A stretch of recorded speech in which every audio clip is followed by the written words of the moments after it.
দুইটা কারণে সক্রিয় হবে আইন শৃঙ্খলা বাহিনী। Number one, if Yunus is removed, কালকে ইউনুস সাহেব ধাক্কা দা বাইর করে দেন, রাজ্জাকিরে বসান, সমস্ত প্রশাসন নামবে, আরামসে কাজ করবে। তাহলে কি আমি বেশি যোগ্য? নো, আমাকে ভর্তা বানাইতে পারবে প্রশাসন। এই জন্যে ইউনুস সাহেবের লোম টাচ করতে পারতেছে না কেউ। বাংলাদেশে ইউনুস সাহেবের লোম টাচ করার কোনো লোক নাই। আমি যদি প্রধান উপদেষ্টা হই আর ইউনুস সাহেব যদি স্বরাষ্ট্র উপদেষ্টা বানাই রাখি, তাও একই কাজ হবে। His presence in the state is enough.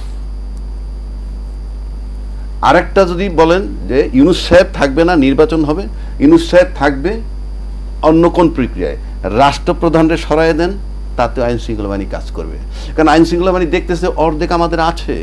কারণ গেজেট অফিসারের চাকরি যায় রাষ্ট্রপতির কলমের খোঁচায়, চাকরি অ্যাপয়েন্টমেন্ট হয় তার কলমের খোঁচায়। হি ইজ অ্যালাইভ, সে আছে। সুতরাং ভয় তাদের কম। আপনি চাকরিচ্যুত করতে পারতেছেন না, স্বাক্ষরটা কিন্তু রাষ্ট্রপতি করবে। এবং আমরা অতীত দেখছি যখন মাঠে মার্শাল মানে আর্মি নামে, তারপরে কাজ হয় না। This is first time. MSTC power দেওয়ার পরও যখন আর্মি কাজ করতে পারে না, নাথিং, এটা আই ওয়াশ, সিগন্যাল আছে করবা না, তা নাহলে হয় না কেন? মাই কোশ্চেন ফিনিশ।